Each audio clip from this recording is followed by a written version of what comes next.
É com grande alegria, com muita satisfação, que nós recebemos todas as pessoas aqui, neste evento, onde trataremos sobre diversos aspectos do direito ao trabalho digno.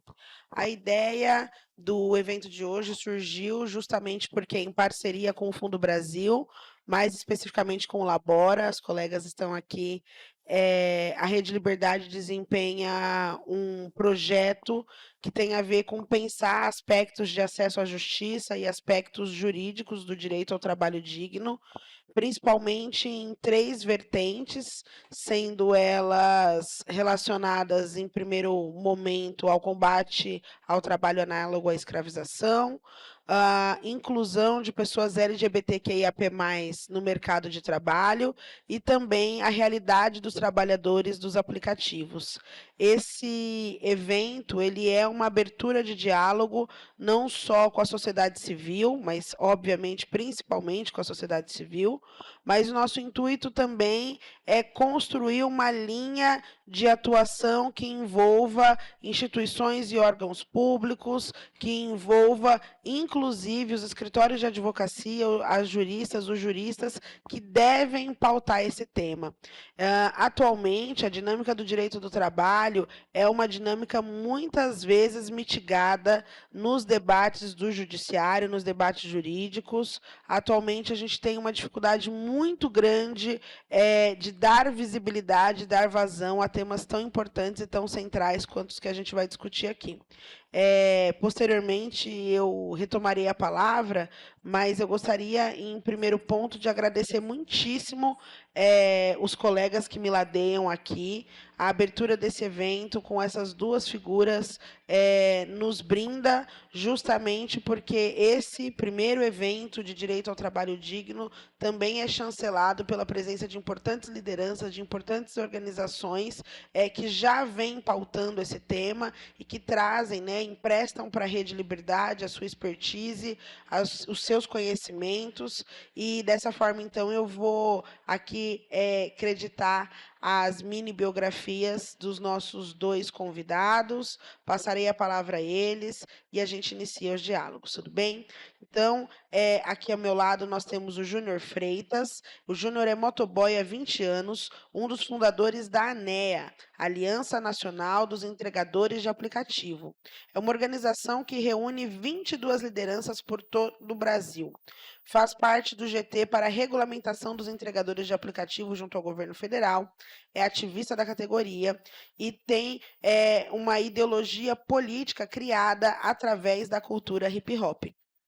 Aqui ao meu lado tenho também o prazer de estar com Daniel Teixeira, que é advogado, é diretor executivo do CERT, que é o Centro de Estudos das Relações de Trabalho e Desigualdade. Ele é graduado especializado em Direitos Difusos e Coletivos pela PUC, foi pesquisador visitante da Faculdade de Direito da Universidade de Colômbia, é fellow do Público Interesting Law Institute, e é consultor das Nações Unidas. Então, eu gostaria de pedir para o público que fizesse uma salva de palmas aqui para os nossos convidados. E gostaria de sugerir, e aí vocês, enfim, me digam se tudo bem, iniciar aqui as considerações e as reflexões com o JR, posteriormente passar para o Daniel, e eu me coloco aqui na posição de fazer breves comentários e ouvi-los com muita atenção. Então, JR, por favor. Bom, primeiramente, muito obrigado a todos, certo? Obrigado pelo convite, Amarilis, né? A Rede Liberdade. É muito importante esse debate no dia de hoje, né? Eu acho que tem que acontecer mais debates como esse. A gente precisa ouvir a sociedade civil. Eu fico muito feliz com esse convite. Eu, antes de tudo, antes de organização, antes de ANEA, eu sou um trabalhador, né? Sustento a minha família com a moto e eu sempre lutei para que o trabalhador que estivesse na ponta, ele tivesse um lugar de fala, né? Eu acho muito importante porque não dá para construir um caminho correto sem você escutar os dois lados, na verdade, né? E principalmente aquele que está na ponta. Eu tenho participado de muitos eventos e eu fico me pegando porque às vezes eles ficam se baseando muito no técnico, né? E aí, sempre quando eu vou para um evento desse, para mim é muito importante porque eu acabo colhendo muitas informações que eu não tenho e eu tento fazer na minha mente, transferir como que eu vou conversar com a base, porque esse é um linguajar que não consegue entrar na categoria. E essa agora é a minha luta. Toda vez que eu vou falar alguma coisa, eu tô com juristas especialistas, eu falo, olha, eu, como estou mais aprofundado no assunto, como eu estou estudando mais, eu preciso fazer que vocês entendam que não dá para fazer um caminho, construir um caminho, sem a participação da sociedade civil, sem a participação de quem está na ponta. E às vezes o linguajar é muito importante porque ele acaba afastando, as pessoas não têm tanto tempo para se debruçar num linguajar tão técnico desse. Então, esse basicamente, eu não tenho também um conhecimento técnico tão avançado, mas eu estou aqui para dialogar e procurar sempre entender e perguntar mesmo. Minha função é mais perguntar, do que falar.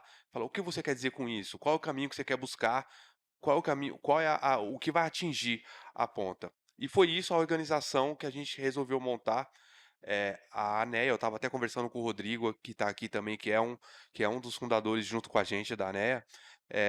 A gente estava conversando e pensando: "Cara, como que a gente vai, trazer, né, a categoria de volta para esse debate?", porque ela está muito fragmentada, a gente está lutando contra uma empresa muito poderosa. Atualmente, eles fizeram uma pesquisa e colocaram que são 0,53% do PIB, eh, movimentando no nosso país. Só no ano de 2022, 97 bilhões, contra essas pessoas que a gente está lutando. A ANEA, ela foi formada para ter essa conexão com a base. A gente precisa dessa conexão com a base. A gente entende o avanço tecnológico e eu entendo que não dá para brecar o avanço tecnológico. Então a gente tem que se adaptar a esse avanço tecnológico e trazer eh, e tirar essa precarização e trazer o avanço tecnológico e ser detentor dessa tecnologia. Hoje a população, ela não é detentor dessa tecnologia, ela é usuário. E ao meu ver, com esse avanço tecnológico, a desigualdade social vai aumentar demais no nosso país, porque o povo que está na rua, ele não detém essa tecnologia, ele é usuário, então ele tem um certo limite. Ele usa o Instagram, ele usa o Facebook, ele usa todas as ferramentas de consumo, mas ele não é dono de um aplicativo. O trabalhador que mais usa essa tecnologia, ele não é dono do aplicativo, e ele deveria ser. Com a regulamentação dos entregadores e a nossa luta para entrar na mesa de trabalho de negociação, a minha vontade era essa, é fazer com que o governo entendesse que essa tecnologia que o iFood tem, a gente também pode ser dono. Que o iFood, ele não inventou a roda, ele não inventou nada. Ele é um intermediário. Se o iFood for embora do país, olha só como é o jogo de narrativa, como é importante ter a conexão com a categoria. Se você falar para a categoria que a gente não precisa do iFood, eles lutam pelo iFood porque eles acham que vão perder o emprego. Mas é uma coisa tão simples de entender que se o iFood for embora, o comerciante continua, o entregador continua e o cliente continua. Eles são um intermediário. Então, é uma tecnologia ao meu ver, o governo deveria investir e entregar para o trabalhador, ser dono disso. Porque se gera 97 bilhões e muito dessas receitas elas vão para fora do país, para acionistas, hoje na Holanda, seria um valor que ficaria dentro do nosso país e aumentaria até mesmo a economia local, porque isso aumenta o poder de compra do trabalhador. Só que o governo não olha por esse lado, porque existe inúmeros problemas. No GT, hoje, só restou a Aliança Nacional dos Entregadores. Mais da metade da Aliança Nacional dos Entregadores são trabalhadores que estão na rua e que não tem muito tempo. Tipo, a gente faz uma reunião aqui hoje, segunda-feira a gente está na luta, ligando o aplicativo, indo trabalhar para sustentar a família. E hoje nós somos os únicos responsáveis por fazer uma regulamentação que vai mudar a vida de milhões de pessoas. Até que aí você olha a estrutura e fala, alguma coisa está errada. Por que está só na nossa mão isso? Todas as instituições que faziam parte hoje não fazem mais. E hoje está na nossa mão. Então, é complicado para a gente, porque a gente tem uma responsabilidade e a gente vai ser propulsor de uma regulamentação que basicamente vai servir de parâmetro para outras categorias que vão surgir com o avanço tecnológico. Mas não dá para ser uma luta isolada dos entregadores, e sim da sociedade civil, e sim também de outras organizações, como a regulamentação das plataformas, quaisquer sejam elas, porque na verdade o Brasil não é detentor de nenhuma tecnologia, tudo é importado de fora, então o governo ele está correndo atrás do prejuízo, ele precisa da tributação, ele precisa dessa tributação porque existe um déficit financeiro que eles têm que correr atrás. Então, a que custo eles querem fazer isso? A custo dos trabalhadores, porque é por isso que a aliança está batendo de frente e não saiu. Foram 90 dias de regulamentação e a regulamentação não saiu e não está tão perto de sair. Porque a gente é uma resistência também junto ao governo, porque o governo quer dar uma certa flexibilidade para os aplicativos também. E eles pediram para elaboração de uma terceira via. Os sindicatos entendem que esse tipo de trabalho já existe há muito tempo e precisa ser regulamentado nas leis que já existem. De certa forma, eles têm razão, tá? Porque parece um novo modelo de negócio de trabalho, mas não é um novo modelo. Porque para quem está na ponta, o serviço é o mesmo, o risco é o mesmo. Eu entrego, entrego, retiro. E se você olhar com essa visão, eles não estão errados. Não mudou. O que mudou foi que a gente agora não fica fixo num lugar que nas condições até piorou, porque é assim que se você não tem aonde almoçar, você almoça na rua, então são inúmeros problemas. Eu não vou me estender muito para dar palavras aos meus companheiros e a gente pode ir debatendo qualquer tipo de dúvida e de situação sobre a regulamentação, de como a categoria pensa, como a categoria está fragmentada, o que é feito para espalhar a categoria, a propaganda, as fake news que os aplicativos fazem para desmobilizar a nossa categoria hoje. Eu estou à disposição para a gente bater esse papo, conversar. Desde já eu agradeço. Obrigado. Por gentileza, Daniel. Bom, bom dia. Bom dia. Agora melhorou. Nesse dia que é importante da semana, dia de Oxalá, né? E por isso de branco aqui. Eu queria dizer que esse debate ele é fundamental, não é de hoje. Queria cumprimentar o companheiro Freitas aí da NEA, dizer quanto essa luta ela é fundamental nesse momento, né? A gente tem uma linha histórica no Brasil e que é importante que a gente entenda o nosso lugar nessa história. Sempre gosto de lembrar que brasileiro é nome de profissão. Nem sempre a gente para pensar nisso, né? É como marceneiro, bombeiro, carpinteiro brasileiro. Na língua portuguesa, eiro denota profissão. E a gente só se chama assim. Nenhuma outra nacionalidade. Pode ver que o gentílico é italiano, colombiano, que é o que denota nacionalidade, né? E por que a gente se chama de profissão?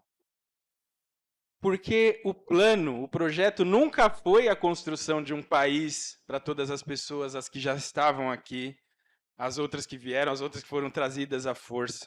A ideia era uma exploração.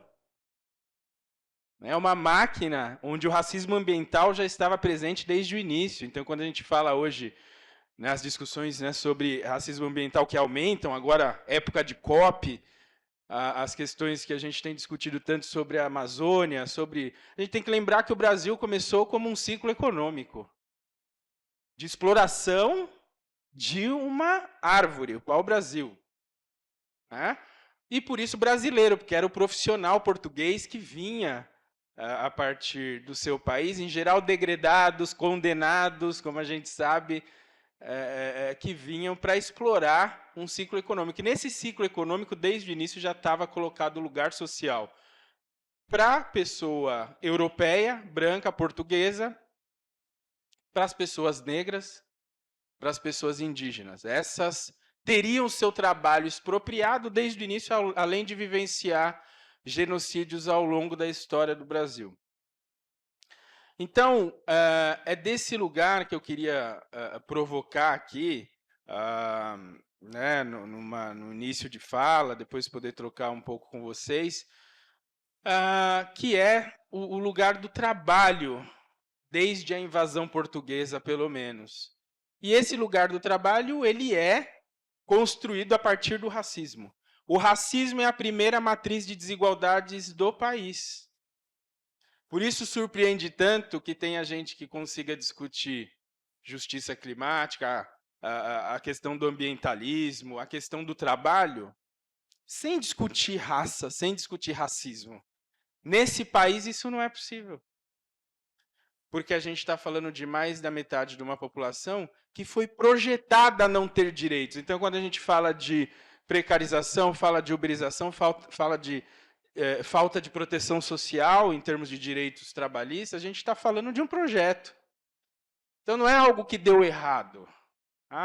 Brasil, né, um projeto que deu errado. Não, o projeto era esse, sempre foi. Então, é fundamental a gente ter essa perspectiva. É com essa perspectiva que lá no CERT a gente trabalha há 33 anos.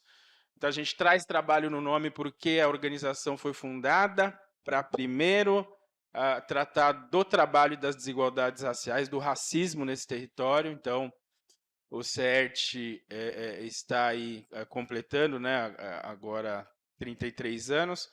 Tem também projetos que a gente foca em educação antirracista, em justiça, em casos de racismo, sejam eles individuais, coletivos, de juventude, pensando qual é o lugar da juventude negra a partir de um programa que a gente tem, que é o Prosseguir, que justamente projeta essa juventude negra para que a vida negra jovem possa prosseguir, mas também as ações afirmativas no trabalho, pensando nesses direitos, pensando em subverter essa lógica racista no país de tanto tempo.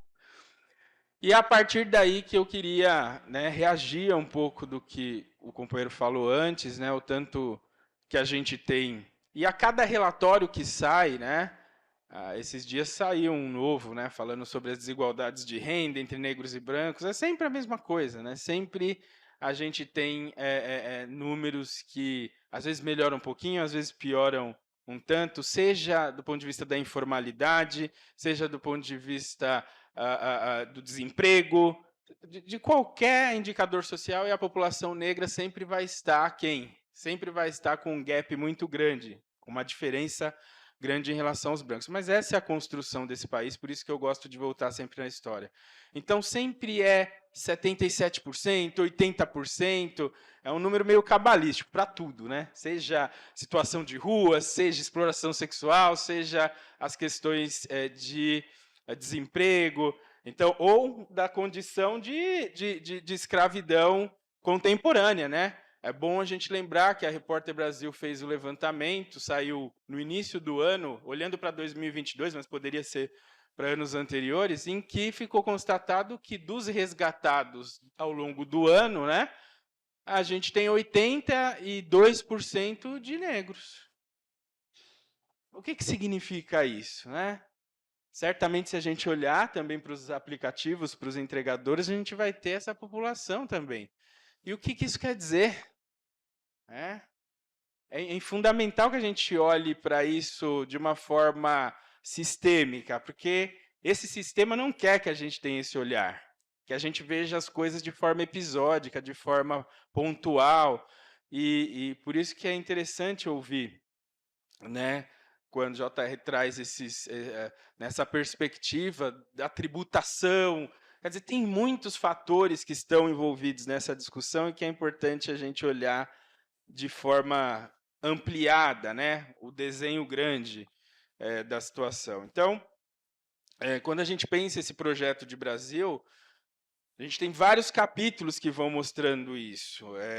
Eu queria destacar muito que no século XIX, né, quando a gente começa o século XIX, a gente tem mais de metade da população negra ali né, compondo a sociedade brasileira como escravizados, e depois, ao longo do século, isso vai diminuindo, porque já havia um projeto de um outro país.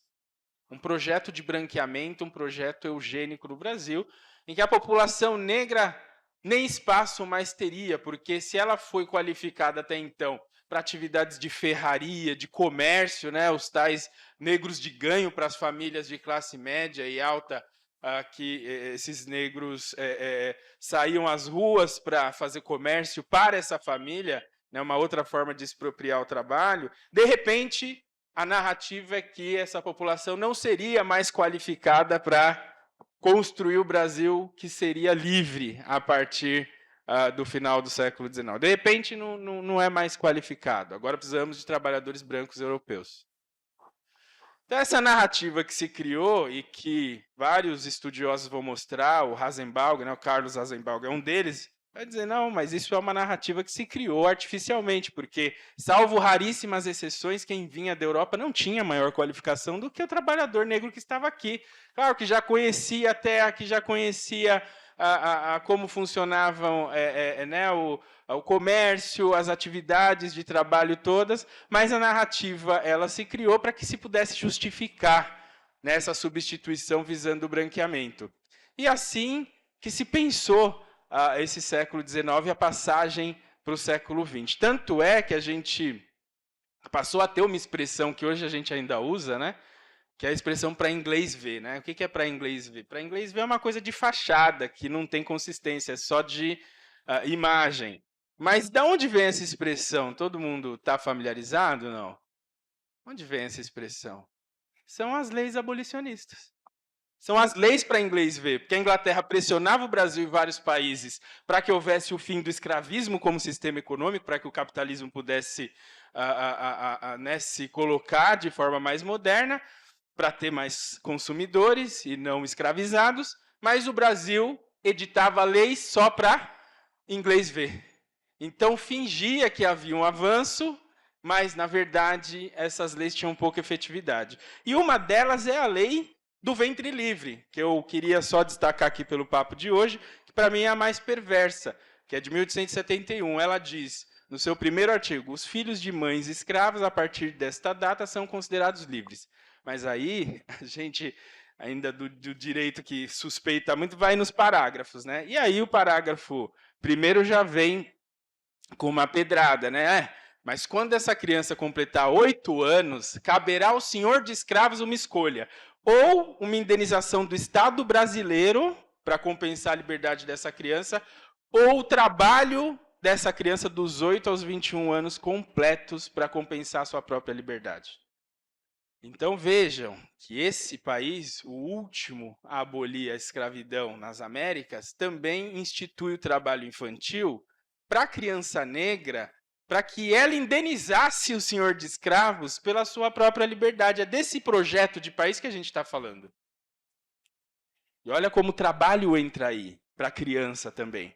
Então, é essa criança que vai pagar o pato. Enquanto nos Estados Unidos, no mesmo período, a gente tem o que se chama de Reconstruction, depois da Guerra da Secessão, lá, que também foi por conta da escravidão, e direitos avançando da população negra, primeiro senador negro, primeiro deputado, as universidades historicamente negras sendo fundadas, várias delas. No Brasil, a criança está pagando a indenização para o senhor de escravos. Então, esse projeto perverso, que tem a ver com o trabalho desde o início, é bom ressaltar, é o que vai desaguar nos dados que a gente tem hoje, nessa conversa que a gente está tendo hoje, e que em tempos de Covid, eu gosto até de ironizar com isso, porque são sintomas só de um mesmo patógeno. O patógeno é o racismo, que é sistêmico, é histórico no país. Então, quando a gente vê um relatório novo, a gente faz uma discussão sobre informalidade, sobre precariedade, a gente está fazendo uma discussão que tem a ver com a história do povo negro nesse país. E com a história do povo branco também, porque, em termos de branquitude, há quem se beneficiou dessa expropriação ao Estado brasileiro. É bom que a gente se lembre, inclusive, na cidade de São Paulo, nessa província, que havia... Eu até destaquei, as leis 25 e 26 de 1874, que estabeleciam que os impostos sobre importações de escravizados de outras províncias para custear, seriam para custear a imigração europeia. Então, a própria escravidão bancou ainda não só a vinda de imigrantes brancos, quanto os direitos que eram promovidos para essa população branca. Então, todo mundo recebeu compensações, mesmo quem ainda não estava aqui. Só a população negra é que, além de não ter recebido, ainda pagou o pato. Diferente do que eu falava dos Estados Unidos, não sei se vocês sabem, por exemplo, a produtora do Spike Lee, o cineasta reconhecido, é 40 acres and a mule, até hoje. 40 acres e uma mula. Por quê? Porque essa era a indenização que foi discutida nesse período do Reconstruction nos Estados Unidos e implementada em vários estados, como a Geórgia, de ter 40 acres e um animal de tração para a população negra que saía da escravidão. Então, uma indenização, algo que se implementou, não foi por tantos anos, foi por 12, 13, mas foi um período em que isso se estabeleceu, enquanto aqui a criança, de novo, por meio do trabalho, pagava a indenização ao senhor de escravos. Então, é importante a gente ressaltar isso. Eu estou no século XIX, tinha começado lá em 1500, porque essa história ela vai se repetindo. E aí, quando a gente olha para esses dados da Repórter Brasil, o fato de que no país também a gente passa a ter tratados que vão assegurar os direitos de trabalho da população negra, sobretudo a Convenção 111 da OIT, que é de 1968, né, surpreendentemente no meio da ditadura militar, civil-militar, porque aqui tinha um discurso oficial, que também vinha muito do mito da democracia racial, de que no Brasil não tinha racismo. Então, tudo bem assinar tratado contra racismo ou de direitos trabalhistas para a população negra, porque não se reconhecia, na verdade, o racismo, né? E eu, há um tempo, contribuí para uma publicação da Fundação Perseu Abramo, justamente analisando o trabalho informal. E esse trabalho informal, no Brasil, ele tem cor desde sempre também. Então, nesse momento em que se discute, né, a falta de direitos de entregadores, essa luta da ANEA, que é tão importante, a gente não tem como a gente deixar de ver essa história, que também é recente no Brasil, em que a gente sempre vê a questão de informalidade muito maior para a população negra em todos os campos. A gente percebe isso, sobretudo no caso das mulheres negras. Então, às vezes, se quer vender uma ideia de empreendedorismo como se fosse a panaceia, né? Como se vai resolver tudo agora, empreendedorismo e tal, com uma narrativa que eu acho muitas vezes complicada. Porque, na verdade, isso traduz, em muitos casos, é uma falta de oportunidade de empregabilidade, do trabalho digno que a gente está discutindo aqui, de ter os direitos trabalhistas, de ter proteção social como uma conquista de direitos humanos e histórica no país. Então, é preciso ampliar essa discussão. E, ao mesmo tempo, quando a gente analisa setores dessa discussão, como a gente faz hoje, é fundamental estar atento a esses detalhes com relação à máquina toda e como ela funciona.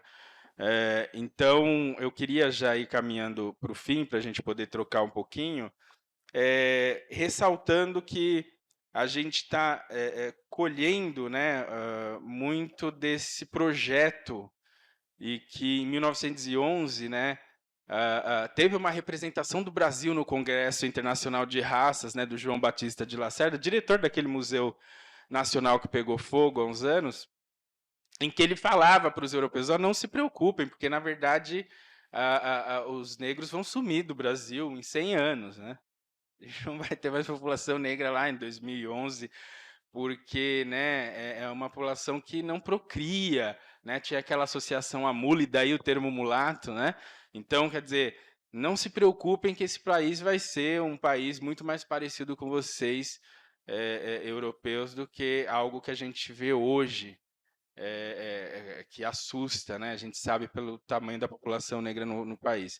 Então, quando a gente analisa a infância negra nos semáforos, quando a gente analisa esse contingente de entregadores, né, sem as proteções sociais, sem os direitos, quando a gente analisa as mulheres negras nesse lugar de extrema precariedade no mundo do trabalho, isso tudo faz parte de um mesmo projeto. É importante que a gente entenda isso, que é o racismo sistêmico no país. E hoje, qualquer estudo, qualquer relatório que saia sem considerar isso, para mim, não deveria existir no país. E muitas vezes são instituições aliadas, progressistas, que infelizmente ainda não conseguem olhar para algo que, sabe, é tão fundamental na construção do Brasil que é difícil de compreender. Então, é fundamental que a gente olhe e consiga compreender esses fundamentos daquilo que a gente está olhando em números hoje, né? Olhando em pessoas que estão em situação de vulnerabilidade. E quando a gente fala de genocídio de uma juventude negra que tem talento, tem potência para estar no mundo do trabalho, esse genocídio começa muito antes, com uma falta de direito à infância, uma falta de direito à adolescência, direito à juventude. E isso conecta com a educação, conecta com o trabalho, e isso tem a ver com poder no Brasil. Então, só quando a gente olhar para essas dimensões todas, a gente vai ter condição, né, de propor algo, de pressionar para uma mudança, e, sobretudo, no momento em que a gente foi salvo do fascismo, mas a verdade é que esse governo, como vários outros, ele é de disputa política, e a gente tem que fazer isso para conseguir avanço. Obrigado.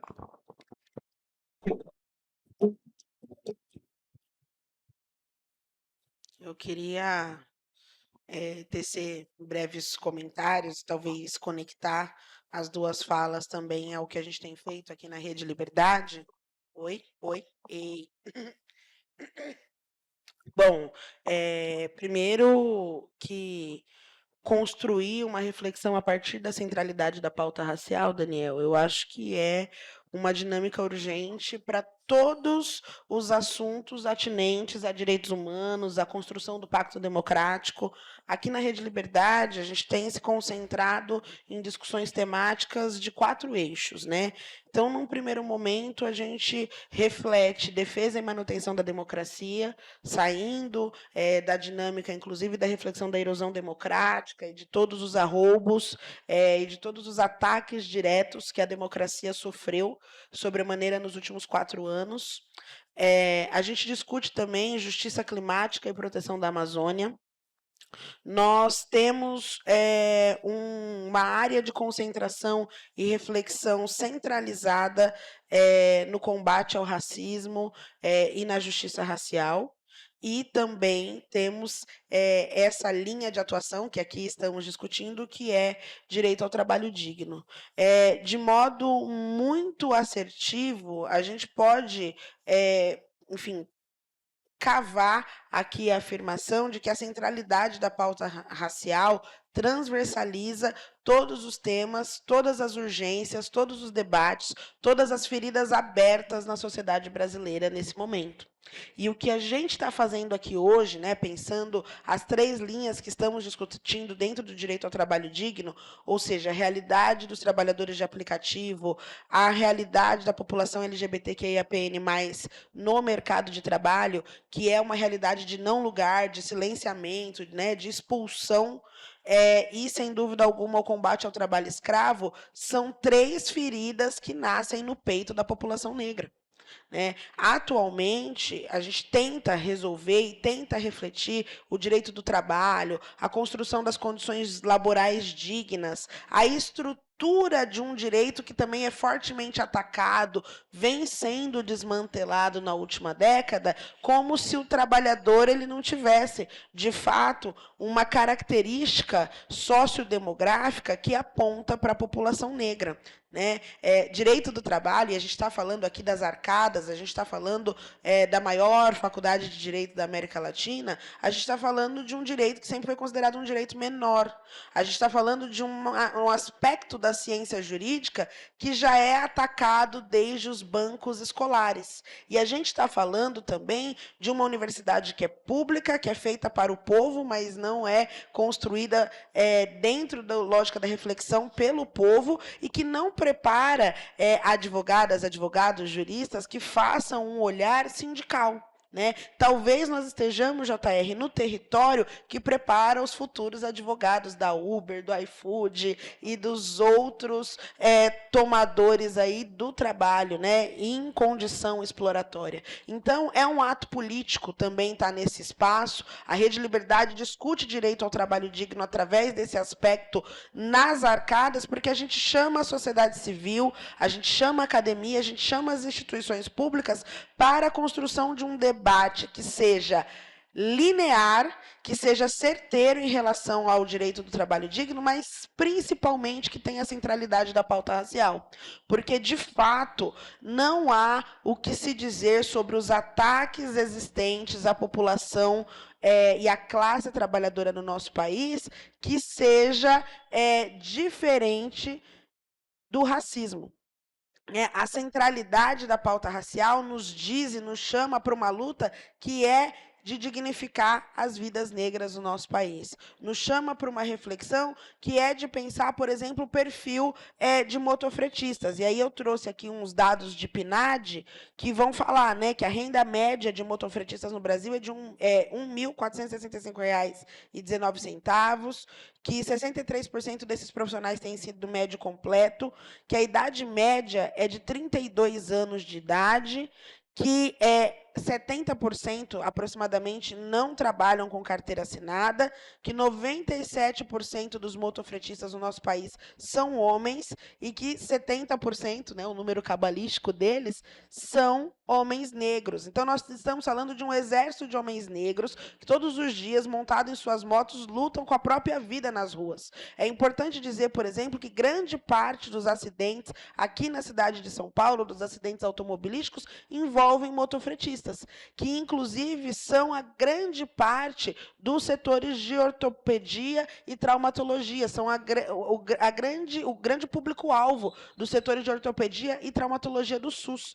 Então, a gente está falando de uma juventude negra que é super explorada, que está num trabalho penoso, perigoso, sem remuneração adequada, e que padece, e que todos os dias tomba no asfalto.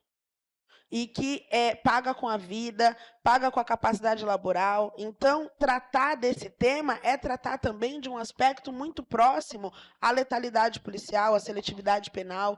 Quem acompanha o trabalho da Rede Liberdade sabe que o nosso Liberdade em Foco anterior tratou especificamente de seletividade e letalidade policial.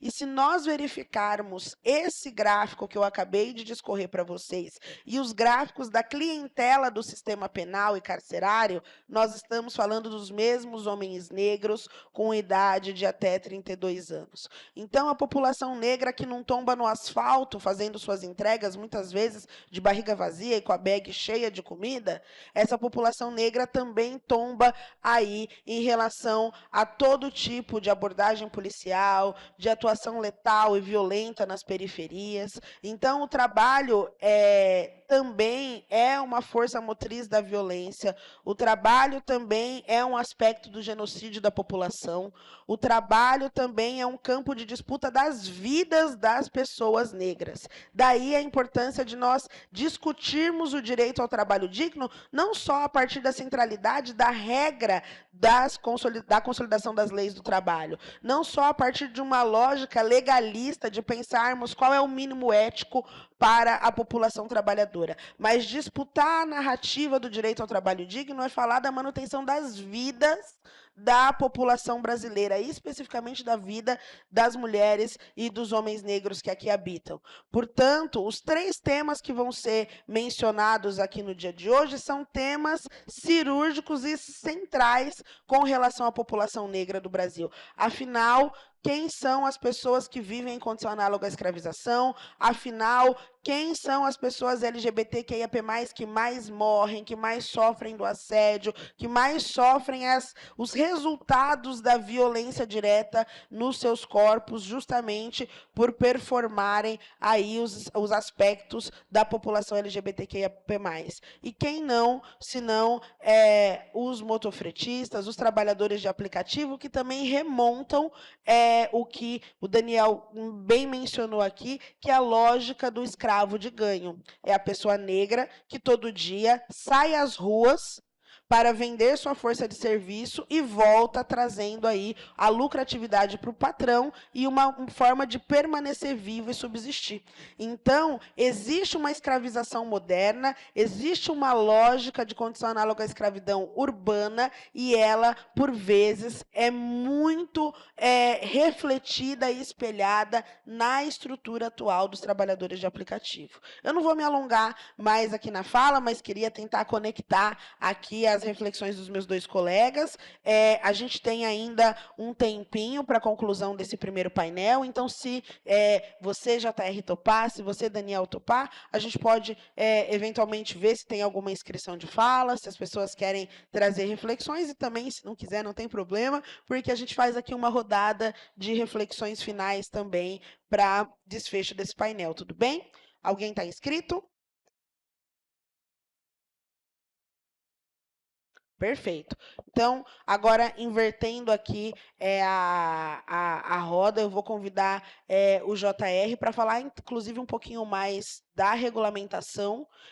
Eu acho que esse movimento e essa lógica de incidência no âmbito do governo federal é muito importante, JR. Eu queria te ouvir mais sobre isso, entender como o movimento se articula, quais são as demandas, qual é a exigência principal, qual é a temperatura dessas discussões, porque eu acho que, inclusive, para a gente enraizar a nossa atuação, e eu estou falando especificamente da Rede Liberdade, né, o nosso trabalho é fortalecer organizações, fortalecer lideranças, atuar em casos que sejam emblemáticos. Então, a nossa tarefa também é a tarefa de escuta, é a tarefa de entender de uma forma objetiva quais são as demandas do movimento para construir tese jurídica, para disputar essa narrativa no judiciário, para apoiar o movimento com atuações técnicas no campo do direito. Então, assim como você disse que a sua tarefa, muitas vezes, na base, é escutar para absorver informações e partilhar com os companheiros, da mesma forma, o nosso lugar de construção de acesso à justiça é uma pauta de escuta. Então, a gente escuta e sistematiza as demandas, as reflexões em inteligência jurídica, como a Júlia costuma mencionar aqui, nossa colega, porque é isso que faz com que a gente consiga disputar a narrativa de vocês no judiciário. Então, vai ser muito bom te ouvir sobre esses temas. Bom, queria só falar também, essa questão racial é muito importante, né? Importantíssima, embora eu não tenha falado nela, mas tudo que acontece hoje com o trabalhador, entregador de aplicativo, é fruto do racismo. Não tem como você separar, porque se você tem uma profissão que mais mata no nosso país e não se existe ainda sequer uma comoção da sociedade, é porque são pessoas negras que estão morrendo.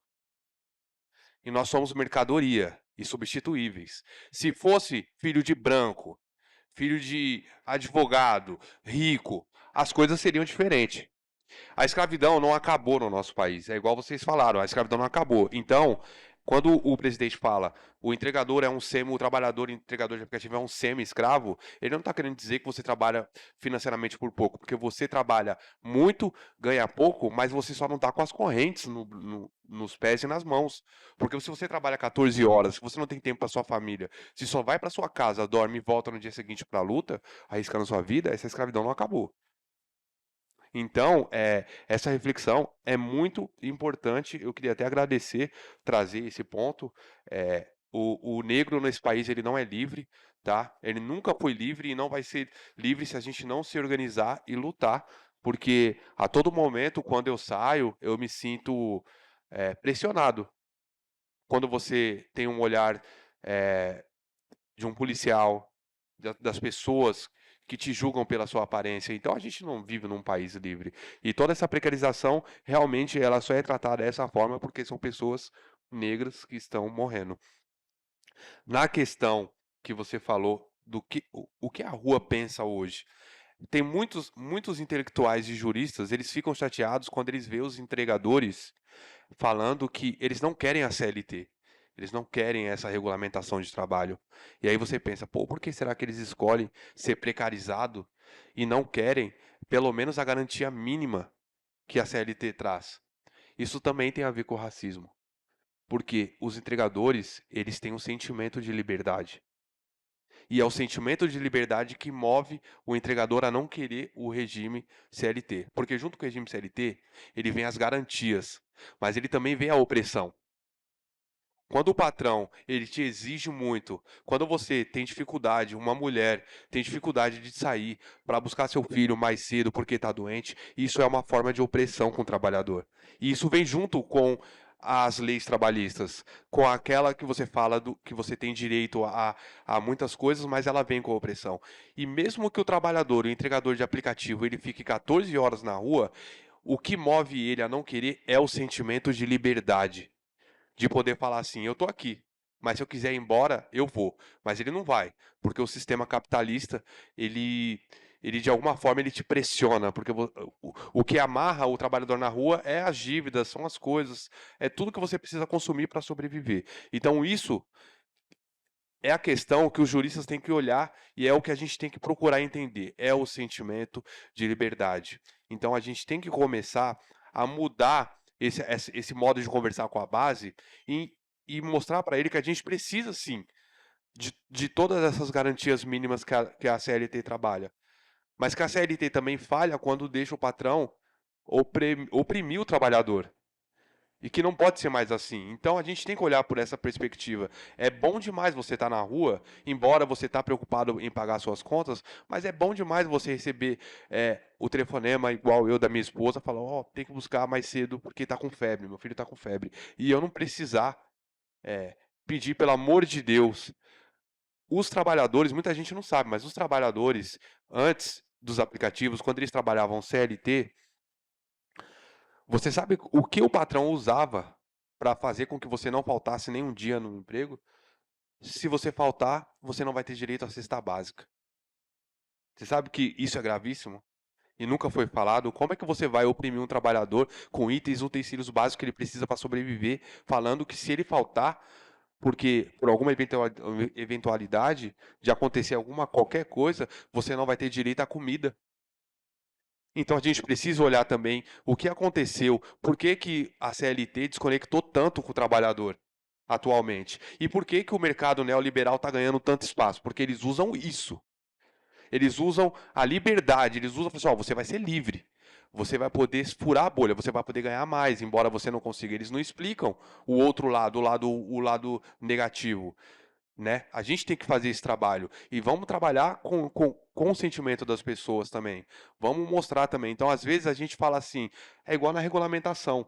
Às vezes, eu me pego fazendo o mesmo que muitas pessoas fazem. Tipo, o que a gente gostaria de ter? O que a gente deveria lutar? A gente deveria lutar também pela nossa liberdade e pelos nossos direitos. Só que não é possível. Isso não está na mesa de negociação hoje.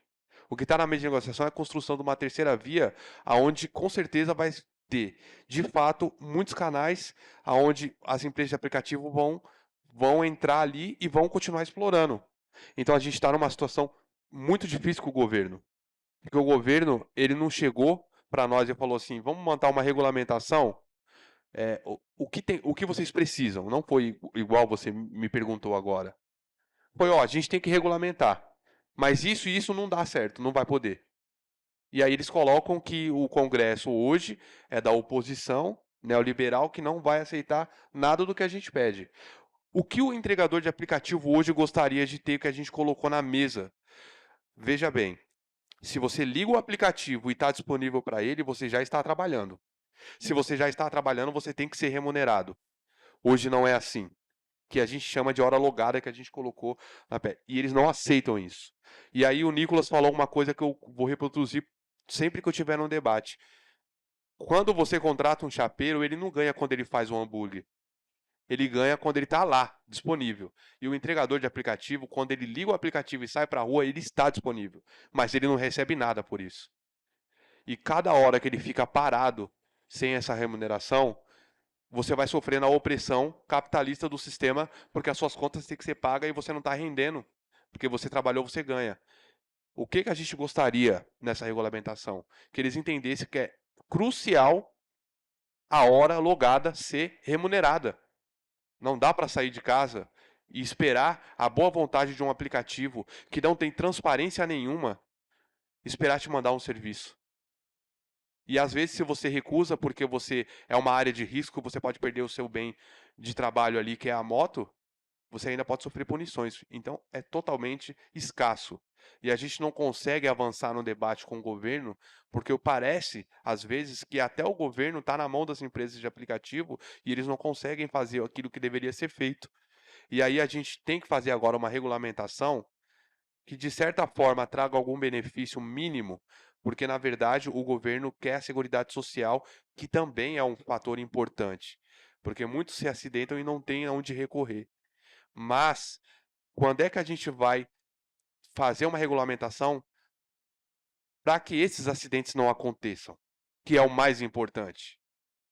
Eu não quero ver o depois, como o governo costuma fazer, eu quero ver o antes. O que está causando os acidentes? É a remuneração baixa? É a falta de segurança no trabalho? É 2020, quando fizeram a greve, que foi o break dos apps, foi para denunciar a falta de utensílios de higiene básica em plena pandemia. E aí se expôs para a sociedade que estava naquele momento eh, muito focada nesses trabalhadores e tendo eles como herói, e eles viram que foi realmente um absurdo. Como vocês não têm álcool em gel, vocês não têm máscara, vocês são os únicos que estão na rua trabalhando. E só assim que a gente conseguiu utensílios básicos. Então as coisas estão realmente ruins. Quando o Lula fala semi-escravo, quando ele usou essa palavra, eu falei, agora a gente vai conseguir avançar. Mas quando a regulamentação foi feita e a gente teve que negociar frente a frente com as empresas de aplicativo, eu vi que a gente já tinha perdido o debate. Porque a regulamentação tinha que ter saído da mão dos trabalhadores e apresentado para os aplicativos. Se eles quisessem, bem, se não quisessem, amém. As leis têm que ser cumpridas. E não foi assim, e não vai ser assim. Então a gente está lutando para conseguir trazer o máximo de benefício possível. Vai ter muitas brechas para os aplicativos ainda continuar explorando, porque eles são realmente poderosos financeiramente. Eles têm um Congresso na mão, sim, isso é uma realidade. Mas a nossa meta é esse debate com a sociedade civil. E quando eu falo, eu não falo só com os entregadores, eu falo com todos. Principalmente aqueles que têm mais condições de estar estudando, de estar se aprofundando no assunto. Porque o trabalhador ele vive numa máquina, num giro, que ele não consegue parar. A minha missão é fazer o entregador parar. Se eu for na rua agora e parar num bolsão de entregador de moto, eu não consigo conversar com eles muito tempo. Porque o aplicativo toca e ele sai correndo. E como que a gente vai fazer para parar, para eles conseguirem escutar? É financeiramente. Então, às vezes, a gente tenta focar que ele tenha ganhos, que a gente consiga limitar o tempo de trabalho dele para ele entender a qualidade de vida, para ele conseguir chegar em casa num horário digno, descansar e poder conversar, poder pensar, poder analisar.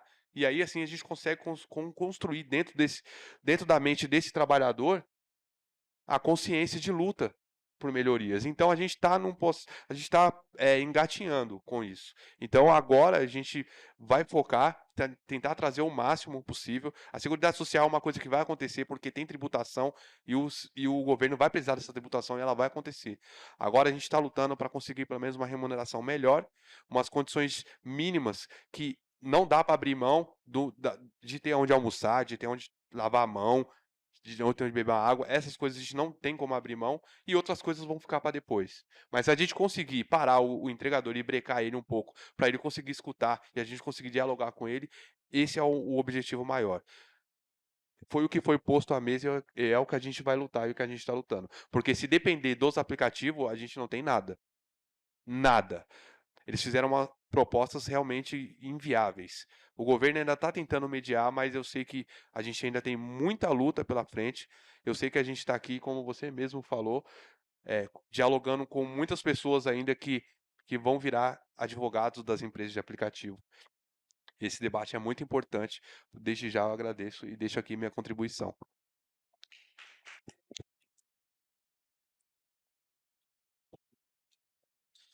Bom, eu só queria complementar aí na discussão. Tem vários pontos que o JR colocou que são fundamentais, né?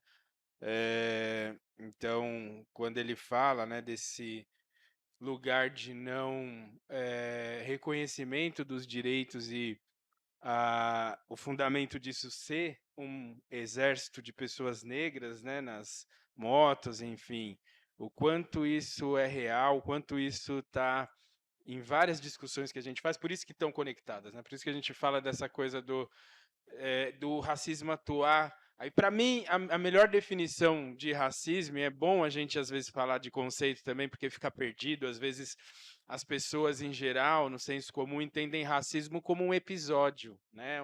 Um episódio de discriminação racial, que é uma coisa grave que vem do racismo, mas o racismo não é a discriminação racial. Discriminação racial é uma coisa que é o tratamento diferenciado em função do pertencimento racial, isso é crime, está na 7716, é perfeito, está na Constituição previsto antes, né, mas tipificado nessa lei, mas é diferente de um sistema de opressão. Para mim, essa é a melhor definição do racismo, um sistema de opressão que hierarquiza as pessoas de acordo com o pertencimento étnico-racial. Ou seja, se eu sou branco, se eu sou negro, o racismo vai dizer que a minha vida tem menos ou mais valor, que eu tenho menos ou mais direitos, inclusive o direito ao trabalho.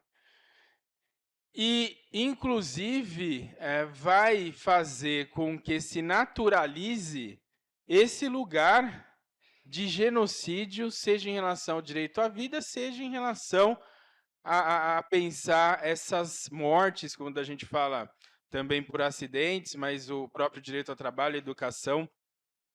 E a mesma discussão que a gente faz sobre o genocídio da juventude negra em geral, que também está aí nos aplicativos, como bem falou a Marilis, né? A gente fala dessa forma como genocídio, não por força de expressão só. É claro que se quer chamar atenção politicamente a essa questão, mas é uma das questões mais graves de direitos humanos no mundo. O último genocídio que foi reconhecido formalmente e aconteceu em território europeu foi durante a Guerra da Bósnia. Foram cerca de 9.500 bósnios muçulmanos em um episódio da guerra, em um massacre da guerra. Então, o Tribunal Penal Internacional reconheceu isso em território europeu, foi o último. A gente tem mais que o triplo disso, de mortes violentas, todo ano de jovens negros no país. A dimensão é genocida, sim. E aí a gente vai olhar as várias formas desse gatilho ser puxado, que não é só na morte concreta. Existe uma morte que se dá por meio da ausência de direitos cotidianamente. Então, eu comecei falando de direito à infância, a gente poderia falar de direito à educação, que, aliás, foi a primeira lei que o presidente Lula, como presidente na história desse país, assinou em 2003, no primeiro mandato. E aí a gente recupera um pouco essa dimensão de leis para inglês ver. Porque por mais que a lei veio, depois vieram diretrizes para implementar essa lei para uma educação antirracista nas escolas, é uma das leis menos implementadas da história desse país, desde as leis abolicionistas, como a gente falava antes. Então, não é por acaso, né? Então, só não para o país para resolver esse genocídio da juventude negra, essa questão que a gente está falando da regulamentação, com todos os desafios que o JR colocou, mas só não para tudo para resolver essas questões, porque são pessoas negras previstas num projeto político de país, um projeto que é genocida para essa população. Então é esperado que a gente saia aí no semáforo e veja a infância negra nos malabares. É esperado, é do projeto.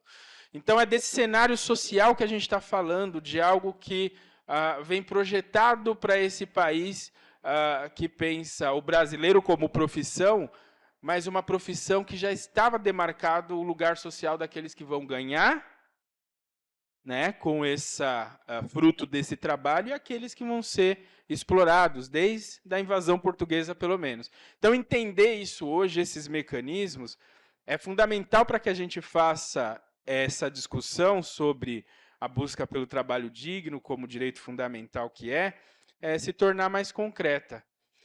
E esse desafio que está posto hoje, né? E eu diria que esses juristas que o JR mencionou, né? Eles, muitas vezes, nesse lugar de branquitude, não conseguem compreender essas opressões a ponto do que acontece historicamente com essa população, com a população negra. Porque o trabalho, né, para a população negra, ele sempre foi muito mais opressivo. Sobretudo no tempo, nesse país, que trabalhar era só coisa para preto.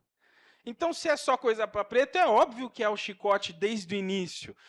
Então, entender isso, quer dizer, então vamos à CLT como tal, mas não compreender como o racismo atravessa isso e vai fazer com que esse lugar da liberdade seja muito mais oprimido nessas relações de trabalho formais, como a gente tem historicamente, não pensar, não problematizar isso, não levar isso em conta nessa discussão, só a partir de um pacto de branquitude mesmo, para você não compreender isso, né? Porque aí entra o conceito lá da nossa Cida Bento no CERT do pacto narcísico de branquitude. Quer dizer, eu só consigo me ver e acho que o outro é a mesma coisa, e não é, porque a opressão do racismo ela é sistêmica e ela existe no cotidiano para pessoas negras. Então, é mais complexo.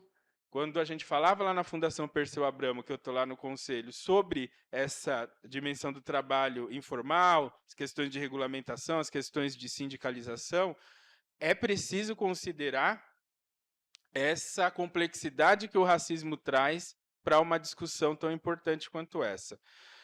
Então, queria finalizar colocando também o CERT muito à disposição da Rede Liberdade, da ANEA também, para a gente avançar nessas discussões. Elas são, para mim, a agenda do dia, que a gente tem mais urgente aí pensando no trabalho no país. Então, muito agradecido de estar nesse momento aí compartilhando com vocês.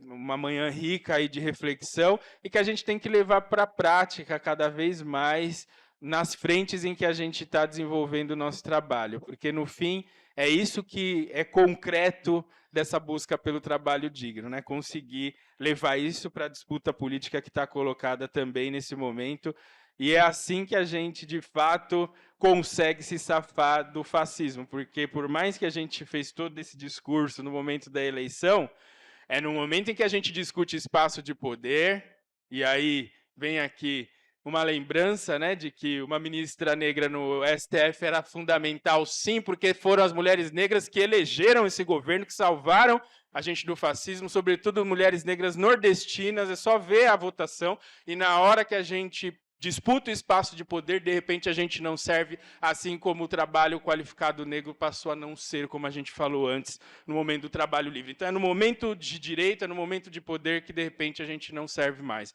É fundamental que a gente perceba isso. Obrigado.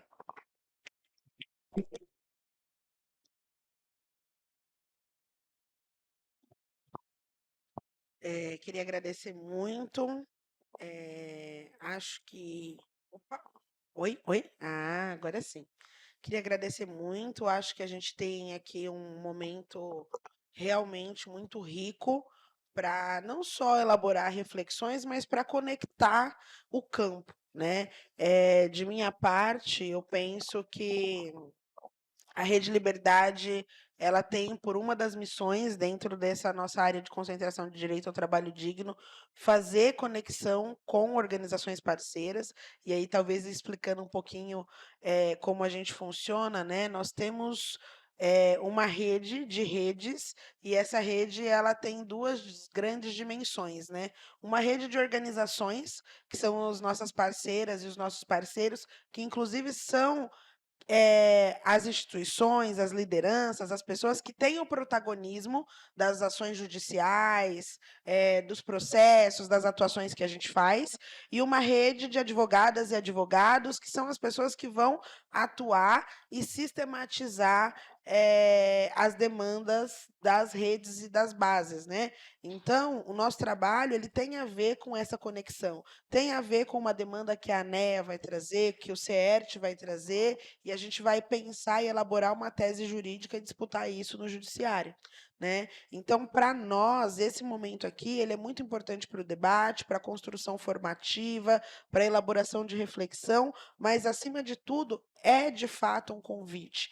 tanto para o CERT, na pessoa do Daniel, tanto para a ANEA, na pessoa do JR, para que a gente sente junto e pense assim, quais são os possíveis processos judiciais que a gente pode ingressar para, de repente, desenvolver esse tema, quais são as possíveis demandas do campo, no sentido da formação, no sentido da construção e sistematização de dados, no sentido da articulação de pareceres, notas técnicas, que a gente pode ofertar para a sociedade civil. Então, esse momento aqui é, de fato, um convite que a Rede Liberdade faz para que as instituições aqui que me ladeiam sejam instituições parceiras e que a gente possa, de fato, construir de forma propositiva. Que a gente, de repente, JR, de fato, possa estar nas mesas de negociações lá, junto com vocês, e talvez equilibrar minimamente essa lógica do juridiquês, para que a gente, de repente, possa estar junto do CERT, na sistematização, na análise de dados e na construção de um debate a partir da centralidade racial. Então, esse momento aqui, para nós, é um momento muito importante. O time da rede está aqui, a gente está muito feliz de vocês terem topado, de vocês terem vindo. Para nós é muito honroso receber não só vocês, mas todas as pessoas que passarão por essa mesa no dia de hoje, porque para cada um de vocês que hão de se sentar aqui e para as pessoas que também estão na plateia, hoje a Rede Liberdade faz um convite. Não só um convite para debatermos direito ao trabalho digno, mas um convite para que vocês façam parte da nossa rede de redes e para que a gente possa elaborar junto soluções propositivas para enriquecer o debate de direito ao trabalho digno.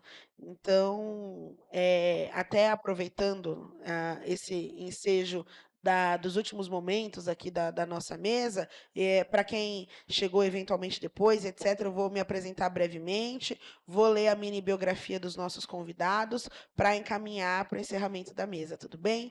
Então, eu sou a Marilis Costa, eu estou diretora executiva aqui da Rede Liberdade, é uma tarefa que me honra muito. Hoje nós estamos debatendo o direito ao trabalho digno, estamos no finalzinho da nossa mesa de abertura, fizemos aqui um diálogo, uma reflexão com o Júnior Freitas, que é motoboy há 20 anos, é um dos fundadores da ANEA, ele organiza e pauta a regulamentação de entregadores de aplicativo junto ao governo federal.